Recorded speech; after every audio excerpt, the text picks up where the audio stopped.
नमस्कार विद्यार्थी मित्रांनो, स्मार्ट अभ्यास या यूट्यूब चॅनलवर आपले मनापासून स्वागत आहे. आज दिनांक 11 ऑगस्टच्या ज्या काही महत्त्वाच्या चालू घडामोडी असणार आहेत त्याचा अभ्यास या व्हिडिओच्या माध्यमातून आज आपण करणार आहोत. तत्पूर्वी आपण जर चॅनलला नवीन असाल तर चॅनलला सबस्क्राईब करा आणि व्हिडिओ आवडल्यास व्हिडिओला नक्की लाईक करा. तसेच हा व्हिडिओ आपल्या विद्यार्थी मित्रांना नक्की शेअर करा, जेणेकरून याचा फायदा आपल्या मित्रांनासुद्धा होईल. चला मग लेक्चर सुरू करायच्या अगोदर तुमच्यासाठी आज एक अतिशय आनंदाची बातमी आहे मित्रांनो. कारण जे काही काल 10 ऑगस्ट जे रायगड पोलीस भरतीचा पेपर झालेला आहे त्या भरतीच्या पेपरमध्ये जे काही सर्वच्या सर्व चालू घडामोडीचे प्रश्न आलेले होते ते सर्व आपण घेतलेल्या डेली करंट अफेअर्स सिरीज घेतो आपण डेली करंट अफेअर्सची, त्यामधून आलेले आहेत. तर ते एक वन बाय वन आपण सगळे बघणार आहोत. जसा की पहिला प्रश्न असा आला होता की काही लोकसभा होती 2024ची, ती कितव्या क्रमांकाची होती, हा पण प्रश्न आपण घेतलेला आहे मित्रांनो. त्यानंतर महाराष्ट्राचे सध्याचे राज्यपाल कोण आहेत म्हणून विचारलेलं होतं, हा प्रश्न असेल. त्यानंतर जे काही आपले मनू भाकर आहे पॅरिस ऑलिम्पिकमध्ये तिने 10 मीटर एअर पिस्टल प्रकारामध्ये नेमबाजीमध्ये ब्रॉन्झ मेडल जिंकलेला असेल. त्यानंतर जे काही आपलं पॅरिस ऑलिम्पिकवरच अजून एक प्रश्न आला होता पुरुष हॉकी संघावर, की कोणत्या संघाला पराभूत करून कांस्यपदक जिंकलेलं आहे. त्यानंतर UPSCचे नवीन अध्यक्ष म्हणून कोण नियुक्त करण्यात आलेले आहेत. त्यानंतर जे काही 2 योजना जे की मी प्रत्येक व्हिडिओमध्ये सांगत आलेलो आहे, जे आपले जुने विद्यार्थी आहेत जे आपल्याला रेग्युलर आपल्या लेक्चरला बघतात त्यांना माहीत आहे. आपण कित्येक वेळेस असं ओरडून सांगितलेलं आहे की या 2 योजना ज्या आहेत, मुख्यमंत्री लाडकी बहीण योजना आणि मुख्यमंत्री लाडका भाऊ योजना, यावर प्रश्न 100% येणार. आणि या तुम्ही आज बघू शकता, आज या दोन्ही प्रश्न त्या या एकाच पेपरमध्ये विचारलेले आहेत. मुख्यमंत्री लाडकी बहीण योजना असो किंवा मग मुख्यमंत्री लाडका भाऊ योजना अर्थात मुख्यमंत्री युवा कार्य प्रशिक्षण योजना, हे दोन्ही योजना एकाच पेपरमध्ये विचारलेल्या आहेत मित्रांनो. तसेच अजून प्रश्न क्रीडाविषयी हा पण आपण घेतलेला आहे की भारत विरुद्ध दक्षिण आफ्रिका जो काही T20 वर्ल्ड कप अंतिम सामना झालेला होता, तर त्याविषयी आपण कव्हर केलेलंच आहे. हे सर्व प्रश्न मित्रांनो आपण कव्हर केलेलेच आहेत. तर त्याचा पुरावा सकट आपण बघू शकता या ठिकाणी. सर्व जे काही आपण या ठिकाणी दाखवलेलं आहे आपल्याला, हे सर्व आपण मागच्या लेक्चर्समध्ये कव्हर केलेलं आहे. स्क्रीनशॉट्स आपण बघू शकता. म्हणजे कंटिन्यू आपले लेक्चर बघतात त्यांना याचा फायदा आजच्या या पेपरमधून झालेलाच असेल. आणि ज्यांनी कोणी रायगडचा पेपर पोलीस भरतीचा आज दिलेला आहे त्यांनी कमेंटमध्ये नक्की सांगा तुम्हाला त्याचा फायदा झाला का. आणि जरी कोणी दिलेला नसेल आजचा पेपर, तरी पण आगामी परीक्षांमध्ये तुम्हाला 100% मित्रांनो फायदा हा होणारच आहे. ते तुम्हाला आजच्या पेपरमधून कळालंच असेल. सांगण्याचं तात्पर्य एवढाच आहे की विद्यार्थी मित्रांनो, जे काही आपण माहिती देतो ते 100% पेपर ॲनालिसिस करूनच देत असतो. आणि जी परीक्षेला महत्त्वाचे IMP अशी इन्फॉर्मेशनच देण्याचा प्रयत्न करत असतो. इतर यूट्यूब चॅनलसारखं फक्त बिनकामाचे प्रश्न घेऊन आपण बसत नाही.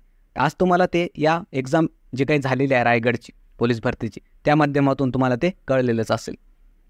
म्हणून कोणतीही शंका न ठेवता तुम्ही सर्वजण 100% आपल्या चॅनलवर विश्वास ठेवू शकता. आणि तो तुमचा विश्वास आपण 100% सार्थ ठरवण्याचं काम आमच्या टीममार्फत केलं जाईल. चला तर मग सुरू करूया आजच्या लेक्चरला. तर सर्वात अगोदर काल दिलेला जो काही होमवर्क क्वेश्चन होता तो होमवर्क क्वेश्चन आपण अगोदर डिस्कस करणार आहोत. तर महाराष्ट्रातील सर्वाधिक पर्जन्याचं ठिकाण कोणतं आहे? तर याचं उत्तर बऱ्याच जणांनी कमेंटमध्ये दिलेलं आहे. त्यांचं मनापासून अभिनंदन आणि त्याचं नक्कीच त्यांना फायदा परीक्षांमध्ये होणारच आहे. आणि ऑप्शन्स आपल्यासमोर आहेत. याचं योग्य उत्तर असणार आहे ऑप्शन नंबर D, आंबोली हे महाराष्ट्रातलं सर्वाधिक पर्जन्याचं ठिकाण आहे आणि हे सिंधुदुर्ग या जिल्ह्यामध्ये आहे. हे लक्षात ठेवायचं आहे आपल्याला. त्यानंतर पुढचा प्रश्न असणार आहे की नुकतेच भारताच्या ज्युनियर पुरुष हॉकी संघाचे नवीन प्रशिक्षक कोण बनले आहेत? ऑप्शन्स आपल्यासमोर आहेत आणि याचं योग्य उत्तर असणार आहे मित्रांनो ऑप्शन नंबर A, PR श्रजेश हे जे आहेत ते भारताच्या ज्युनियर हॉकी संघाचे नवीन प्रशिक्षक बनलेले आहेत. तर त्यांच्याविषयी थोडीशी एक्स्ट्रा माहिती पण आपल्याला बघायची आहे. जसं की हे जे PR श्रजेश आहेत ते भारतीय हॉकीपटू आहेत आणि नुकतंच जे काही पॅरिस ऑलिम्पिक झाले त्याच्यामध्ये त्यांनी भारताला ब्रॉन्झ मेडल जिंकून दिलेलं आहे मित्रांनो. आणि त्या फायनल मॅचच्या नंतर त्यांनी हॉकीमधून निवृत्ती घोषित केलेली आहे किंवा निवृत्ती घेतलेली आहे. हे आपल्याला लक्षात ठेवायचं आहे. तसेच त्यांना कोणते पुरस्कार देण्यात आलेले आहेत? तर अर्जुन पुरस्कार 2015 साली देण्यात आलेला आहे. 2017 साली पद्मश्री पुरस्कार देण्यात आलेला आहे आणि 2021 साली मेजर ध्यानचंद खेलरत्न पुरस्कार देऊन त्यांना सन्मानित करण्यात आलेला आहे. तसेच मित्रांनो इतर जे काही खेळ आहेत त्याचे पण आता नुकतंच काही मागच्या काळामध्ये कोच असतात त्यांची नियुक्ती करण्यात आलेली आहे. त्या वेगवेगळ्या खेळांविषयी सुद्धा आपल्याला बघायचं आहे की नेमके त्याचे नवीन कोच कोण नियुक्त करण्यात आलेले आहेत. पहिल्यांदा जर बघितलं तर भारतीय पुरुष क्रिकेट संघाचे प्रशिक्षक म्हणून गौतम गंभीर यांची नियुक्ती करण्यात आलेली आहे. भारतीय महिला क्रिकेट संघाचे प्रशिक्षक अमोल मुजुमदार हे आहेत. भारतीय हॉकी संघ जो आहे, जो की सिनियर हॉकी संघ आपण म्हणू शकतो पुरुषांचा, त्याचे प्रशिक्षक कोण आहेत तर क्रेग फुलटन आहेत. आणि महिला संघाचे कोण आहेत मित्रांनो तर हरिंदर सिंग हे आहेत. त्याच्यानंतर भारतीय पुरुष फुटबॉल संघाचे प्रशिक्षक मनोले मार्केज हे आहेत. आणि भारतीय पुरुष बास्केटबॉल संघाचे प्रशिक्षक म्हणून स्कॉट फ्लेमिंग यांची नियुक्ती करण्यात आलेली आहे. आणि या नियुक्त्या अलीकडच्याच काळातील आहेत आणि खेळाशी संबंधित हे सर्व काही कोच जे लोक असतात प्रशिक्षक त्यांच्या नियुक्त्या आहेत. तर ते आपल्याला परीक्षांमध्ये विचारलं जाऊ शकतं, म्हणून आपण हे एक्स्ट्राची इन्फॉर्मेशनसुद्धा घेतलेली आहे. त्यानंतर पुढचा प्रश्न आपण बघणार आहोत की आंतरराष्ट्रीय आदिवासी दिवस कधी साजरा करण्यात येतो. ऑप्शन्स आपल्यासमोर आहेत आणि याचं योग्य उत्तर असणार आहे ऑप्शन नंबर बी 9 ऑगस्ट. हा दिवस आंतरराष्ट्रीय आदिवासी दिवस म्हणून साजरा करण्यात येतो. त्याविषयी थोडीशी माहिती बघणार आहोत की पहिला आंतरराष्ट्रीय आदिवासी दिवस कधी साजरा करण्यात आला होता तर 9 ऑगस्ट 1995ला. तसेच मित्रांनो जे 9 ऑगस्ट ही जी काही दिवस आहे त्याच्याविषयी अजून आपल्याला हे पण एक्स्ट्रा इन्फॉर्मेशन लक्षात ठेवायची आहे. याच 9 ऑगस्ट दिवशी जो काही जपानमधील नागासाकी शहर आहे तर त्या ठिकाणी अणुबॉम्ब टाकण्यात आला होता, म्हणून त्या ठिकाणी हा एक दुःखद असा शोक दिन म्हणून साजरा करण्यात येतो मित्रांनो जपानमध्ये 9 ऑगस्ट. तसेच 6 ऑगस्टला म्हणजे हे जे काही 9 ऑगस्ट आणि 6 ऑगस्ट हे 2 दिवस आहेत आणि 2 शहरांवर 1945ला जो दुसरं महायुद्ध झालं होतं त्यावेळेस अमेरिकेने जपानवर त्याच्या या 2 शहरांवर नागासाकी आणि हिरोशिमा याच्यावर अणुबॉम्ब टाकलेले होते मित्रांनो. तर त्या निमित्तानं हे जे काही घडामोड आहे ते पण आपल्याला 9 ऑगस्टच्या दृष्टीने लक्षात ठेवायचे आहे. त्याच्यानंतर पुढचे प्रश्न आपण बघायचो आहेत की नुकतेच शोभना रानडे यांचे निधन झालेलं आहे, त्यांचा संबंध कोणत्या क्षेत्राशी होता. तर ऑप्शन्स आपल्यासमोर आहेत आणि याचं योग्य उत्तर असणार आहे ऑप्शन नंबर ए समाजसेवा. ते समाजसेविका होता मित्रांनो, सामाजिक कार्यकर्त्या. तर ते आपल्याला लक्षात ठेवणं गरजेचं आहे. आणि हा प्रश्न आपल्यासाठी महत्त्वाचा, कारण हे जे काही शोभना रानडे व्यक्तिमत्व आहे ते महाराष्ट्राशी संबंधित होते, म्हणून आपल्याला ते बघणं गरजेचं आहे. तर त्यांच्याविषयी माहिती बघणार आहोत की ज्येष्ठ गांधीवादी कार्यकर्ता आणि सामाजिक कार्यकर्त्या होते ह्या. शोभना रानडेंचा जन्म जर बघितला तर पुण्यात झालेला होता मित्रांनो 1924ला. आणि यांनी निराधार महिला आणि अनाथ जे काही असतात त्यांच्यासाठी आयुष्यभर सेवा केलेली आहे. त्यांच्या याच कार्यासाठी जे काही केंद्र सरकार आहे त्यांना 2011मध्ये पद्मभूषण पुरस्कारांनी त्यांचा सन्मान केलेला आहे. हे गोष्ट एवढे जी काही इन्फॉर्मेशन आहे त्यांच्याविषयी आपल्याला महत्त्वाची आहे. तसेच जे काही अलीकडच्या काळामध्ये ज्या महत्त्वाच्या व्यक्ती आहेत त्यांचे निधन झालेले आहेत ते पण आपल्याला लक्षात ठेवायचं आहे. जसं की महाराष्ट्रीयन असलेले प्रभा अत्रे ज्या की शास्त्रीय गायिका होत्या त्यांचं निधन झालेलं आहे. त्यानंतर पंकज उदास जे काही गझल गायक होते त्यांचं निधन झालेलं आहे. सुशील मोदी जे की बिहारचे माजी मुख्यमंत्री होते त्यांचं पण निधन झालेलं आहे. यामिनी कृष्णमूर्ती जे की एक नृत्यांगना होत्या, त्यांना भरतनाट्यम आणि कुचिपुडू हे नृत्य येत होते, त्यांचं पण निधन झालेलं आहे. त्यानंतर डॉक्टर आर नित्या आनंद यांचं पण निधन झालेलं आहे. तर यांनी काय केलं होतं मित्र, हे जे काही डॉक्टर होते नित्या आनंद, डॉक्टर आर नित्यानंद, तर त्यांनी जे काही ओरल गर्भनिरोधक गोळी असते सहेली, तर त्याचा शोध यांनी सर्वप्रथम लावला होता. त्यांचं पण निधन झालेलं आहे. आणि हे जे काही महत्त्वाचे निधन वार्ता आहेत ते पण आपल्याला परीक्षेच्या दृष्टीने लक्षात ठेवायचे आहेत. त्यानंतर पुढचा प्रश्न आपल्याला बघायचा आहे की कोणत्या राज्याने स्थानिक स्वराज्य संस्थांच्या निवडणुकांसाठी 2 अपत्य असण्याची अट काढून टाकलेली आहे. तर ऑप्शन्स आपल्यासमोर आहेत आणि याचं योग्य उत्तर असणार आहे option number D Andhra Pradesh या राज्याने मित्रांनो जे काही स्थानिक स्वराज्य संस्थाच्या निवडणुका असतात, ग्रामपंचायत, पंचायत समिती, जिल्हा परिषदा वगैरे, तर त्यामध्ये कशी अट आहे संपूर्ण भारतात की 2पेक्षा जर जास्त मुलं असतील एखाद्या व्यक्तीला तर तो त्या निवडणुकीमध्ये थांबू शकत नाही किंवा उभं राहू शकत नाही. पण या आंध्र प्रदेश सरकारने ते अट इथून काढून टाकलेली आहे. तर का काढली तर त्याचं कारण देताना त्यांनी असं सांगितलं की सरकारच्या मते आंध्र प्रदेश या राज्याचा प्रजनन दर जो आहे तो कमी झालेला आहे, फक्त 1.5 असा, म्हणून त्यांनी असा निर्णय घेतलेला आहे. आणि भारताचा प्रजनन दर जर बघितला त्या तुलनेने तर ते 2.1 आहे, म्हणजे 2.1. म्हणजे याचा अर्थ काय मित्रांनो की भारताचा जर प्रजनन दर बघितला तर प्रत्येक जे काही जोडपं असतं तर त्यांना प्रत्येक जोडप्याला 2-2 मुलं आहेत भारताला, म्हणजे त्याचा अर्थ 2.1. पण तेच जर आपण आंध्र प्रदेशमध्ये जर बघितलं तर एका कपलला, एका जोडप्याला फक्त 1.5 मुलं आहेत. म्हणजे 1.5 मुलं असं नाही म्हणू शकत, म्हणजे एकापेक्षा पण, म्हणजे 2पेक्षा पण कमी मुलं आहेत एका जोडप्याला. त्यासाठी त्यांनी असा निर्णय घेतला असं आंध्र प्रदेश सरकारचं म्हणणं आहे. तर हे आपल्यासाठी अतिशय महत्त्वाची घडामोड आहे. हे पण आपल्याला विचारलं जाऊ शकतं परीक्षांमध्ये, म्हणून ते लक्षात ठेवायचे इन्फॉर्मेशन. पुढचा प्रश्न, त्या अगोदर मित्रांनो जे काही आता पंचायत राजविषयी ही घडामोड आहे, तर त्याविषयी जी काही इन्फॉर्मेशन आहे एक्स्ट्राची ते पण आपल्याला लक्षात ठेवायची आहे. जसं की स्थानिक स्वराज्य संस्थेचे जनक आपल्याला परीक्षांमध्ये विचारतात, ते कोण आहेत? Lord Ripon. पंचायत राज जी काही व्यवस्था आहे त्याविषयी महत्त्वाची समिती आलेली होती, त्याचं नाव आहे बलवंत राय मेहता समिती, आणि याच्यावर प्रत्येक परीक्षांमध्ये विचारतात मित्रांनो ही बलवंत राय समिती. भारतामध्ये त्रिस्तरीय पंचायत राज व्यवस्थेची सुरुवात ही कोणत्या राज्यात सुरू झाली पहिल्यांदा? तर राजस्थानच्या नागौर या जिल्ह्यामध्ये 2 ऑक्टोबर 1959ला त्यावेळेसचे पंतप्रधान पंडित जवाहरलाल नेहरू यांच्या हस्ते.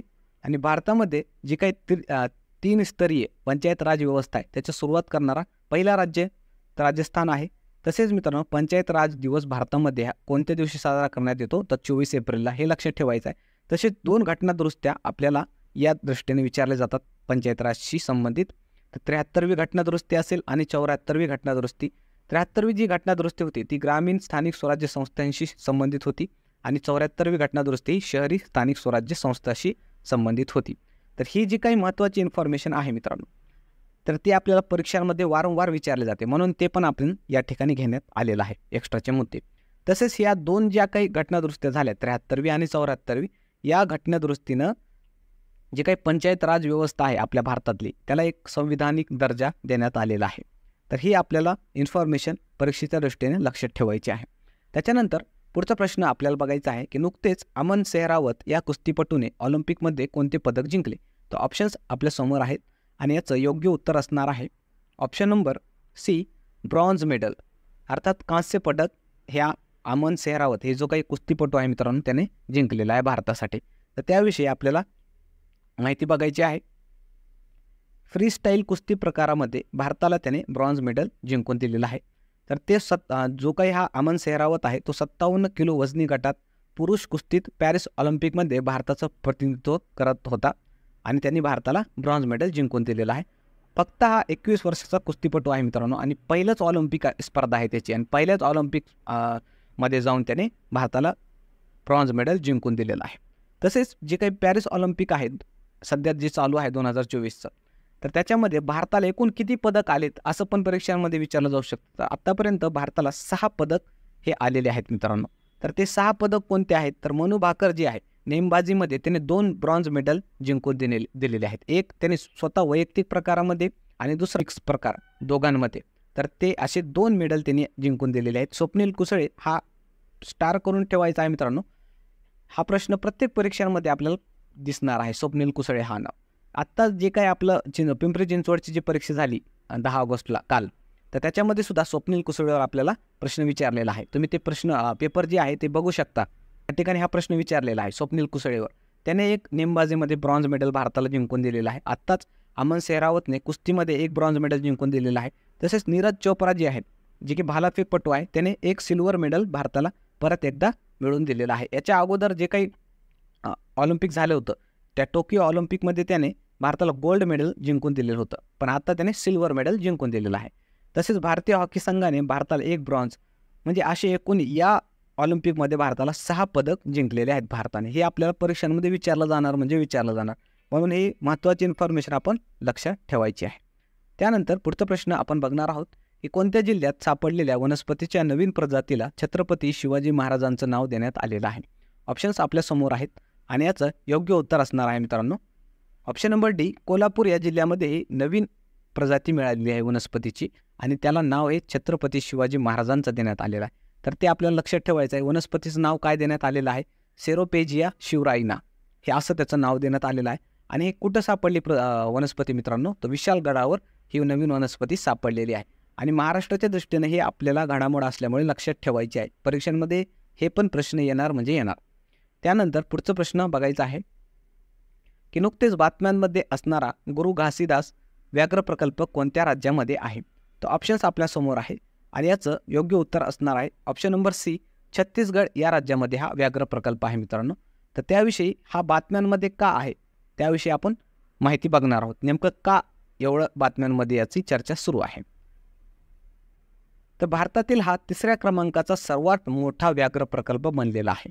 छत्तीसगडमधील गुरु घासीदास जो काही राष्ट्रीय उद्यान आहे आणि तामोर पिंगला अभयारण्य हे क्षेत्र एकत्रित केलं गेलं आणि भारतातला हा 3ऱ्या क्रमांकाचा सर्वात मोठा व्याघ्र प्रकल्प म्हणून समोर आलेला आहे. म्हणून ह्या बातम्यांमध्ये आहे सध्या, हे आपल्याला लक्षात ठेवायचं आहे.